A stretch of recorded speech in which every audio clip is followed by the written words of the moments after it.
Elle ne cherche pas une solution. Elle cherche un sanctuaire. Écoutez attentivement ce que je vais vous dire, car votre incapacité à comprendre ce silence derrière ces mots est la raison exacte pour laquelle elle s'éloigne de vous, petit à petit, comme une rive que l'on perd de vue à l'horizon. La plupart d'entre vous font l'erreur fatale de se comporter en mécanicien de l'âme. Vous entendez un problème, vous cherchez l'outil, vous voulez réparer la fuite. Mais elle n'est pas une machine en panne. Elle est un incendie qui a besoin d'espace pour brûler, ou une tempête qui cherche une encre. Si vous continuez à lui donner des conseils quand elle vous donne son cœur, vous finirez seul avec votre logique, pendant qu'elle donnera son âme à celui qui saura simplement recevoir. L'introduction poétique et sage. Bienvenue dans ce voyage au cœur de l'invisible. Installez-vous. Fermez les yeux sur le bruit du monde et ouvrez-les sur la vérité du sentiment. Sénèque disait « L'amitié est toujours profitable, l'amour est parfois nuisible. » Mais ce que le sage n'ajoutait pas, c'est que l'amour devient un poison uniquement lorsque l'on ignore le langage sacré de la vulnérabilité. Aujourd'hui, nous allons briser le voile. Nous allons explorer pourquoi, lorsqu'une femme vous confie ses doutes, ses larmes ou ses colères contre le monde, elle ne vous demande pas de devenir son avocat ou son ingénieur. Elle vous offre la clé de son château intérieur. Mais la question est, saurez-vous franchir le pont-levis sans le briser? Prenez un instant, là, maintenant. Dans les commentaires, dites-moi, quelle est la dernière chose qu'elle vous a confiée et que vous avez essayé de résoudre par la logique? Confessez-vous, c'est le premier pas vers la maîtrise. Le paradoxe du silence et du verbe. La psychologie masculine est câblée pour l'action. C'est notre force, notre héritage de chasseurs et de bâtisseurs. Face à un obstacle, nous analysons, nous segmentons, nous éliminons. C'est noble. C'est nécessaire pour construire des empires. Mais c'est une tragédie pour construire une intimité. Lorsqu'une femme vous parle de ses problèmes, elle ne vous expose pas des faits. Elle vous expose des textures. Elle vous raconte la couleur de sa fatigue, le goût amer de sa déception professionnelle ou la pression invisible de ses doutes. Exemple concret. Imaginez-la rentrer le soir. Elle s'assoit, le regard vide, et vous dit « Je n'en peux plus de ma collègue, elle me prend toute mon énergie. » L'homme alpha, maladroit, répondra « Pourquoi tu ne lui parles pas franchement? » Ou « Ignore-la simplement. » L'homme de sagesse, celui qui comprend le paradoxe du cœur, restera silencieux. Il s'approchera, posera une main sur sa nuque et dira « Ça doit être épuisant de porter tout cela toute la journée. Je suis là. » Voyez-vous la différence? La première réponse ferme la conversation. La seconde ouvre l'univers. 2. Le test de l'encre. Stoïque. Beaucoup pensent que la séduction s'arrête une fois que la conquête est faite. Quelle erreur monumentale! La séduction est un souffle continu. Lorsqu'elle dépose ses problèmes devant vous, c'est un test de solidité. Elle vérifie si vous êtes un rocher contre lequel les vagues peuvent se briser, ou si vous êtes un fétu de paille qui s'agite avec elle. Si vous paniquez, si vous vous énervez pour elle, ou si vous devenez froid et analytique, vous échouez. Elle a besoin de sentir votre autorité masculine, non pas par vos ordres, mais par votre capacité à contenir son chaos sans être ébranlé. Avant d'aller plus loin dans cette exploration sensorielle, si vous sentez que votre esprit s'éveille à ces vérités rares, je vous invite à rejoindre notre cercle. Abonnez-vous à Paradoxe du cœur. Ici, nous ne parlons pas de séduction de surface. Nous forgeons des âmes capables de comprendre les mystères de l'autre. 3. L'intimité comme acte de résistance. Parler de ses problèmes est, pour une femme, un acte érotique au sens spirituel du terme. C'est se mettre à nu. Bien plus que d'enlever ses vêtements, elle enlève ses défenses. 49% des hommes ignorent que derrière la plainte se cache un désir de fusion. Elle veut que vous ressentiez la vibration de son émotion, pas que vous fassiez un rapport Excel de la situation. C'est ici que le storytelling de votre propre vie entre en jeu. Souvenez-vous d'un moment où vous vous êtes senti vulnérable. Avez-vous eu besoin d'un cours magistral sur comment gérer votre stress? Non. Vous aviez besoin d'un regard qui dit « Je te vois, je te comprends, tu es en sécurité ». 4. Le manuel du chevalier moderne.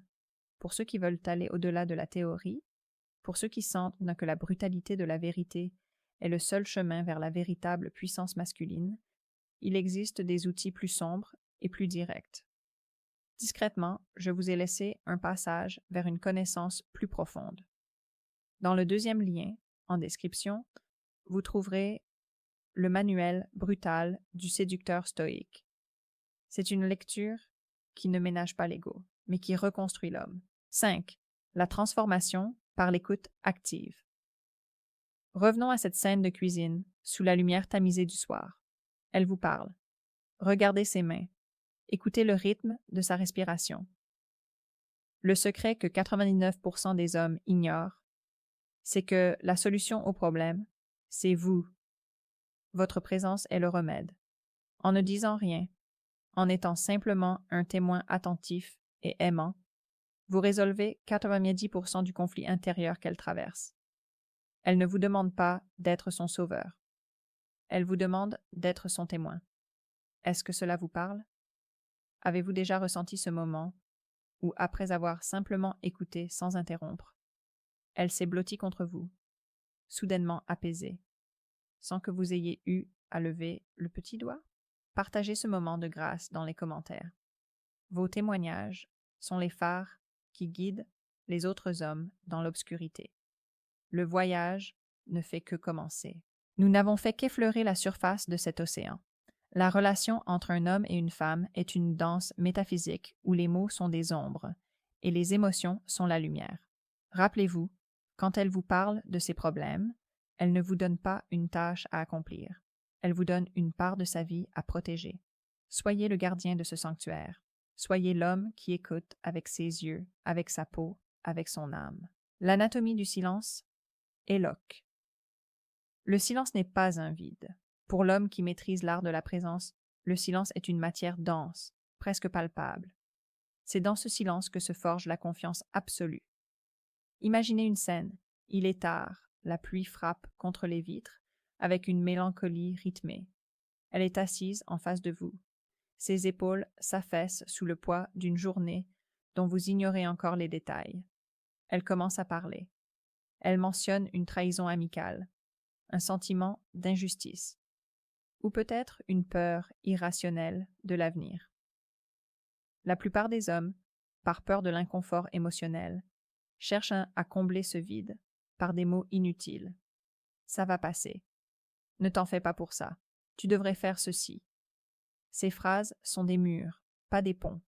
Elles disent, de manière subliminale, « Ton émotion m'incommode. S'il te plaît, range-la. » Le sage stoïcien, lui, sait que le tumulte de l'autre est une invitation à la profondeur.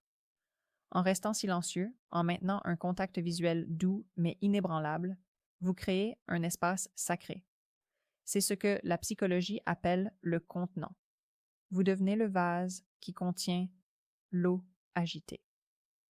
Petit à petit, l'eau se calme, non pas parce que vous avez jeté des pierres dedans, vos conseils, mais parce que le vase est stable. La séduction par la vulnérabilité partagée. Il existe un secret encore plus profond. Lorsque vous l'écoutez vraiment, vous ne faites pas que recevoir sa vulnérabilité. Vous lui montrez la vôtre, votre capacité à être touché par sa douleur, sans en être détruit. C'est ici que la psychologie masculine rencontre sa plus haute noblesse. L'autorité n'est pas le cri, ce n'est pas l'ordre, ce n'est pas la domination brute. L'autorité masculine, c'est la force de rester présent quand les émotions de l'autre deviennent déchaînées. Mise en situation réelle, elle pleure. Vos instincts vous crient de faire quelque chose. Votre cerveau cherche un bouton « arrêt ». C'est le moment de pratiquer le détachement stoïque mêlé à la compassion christique.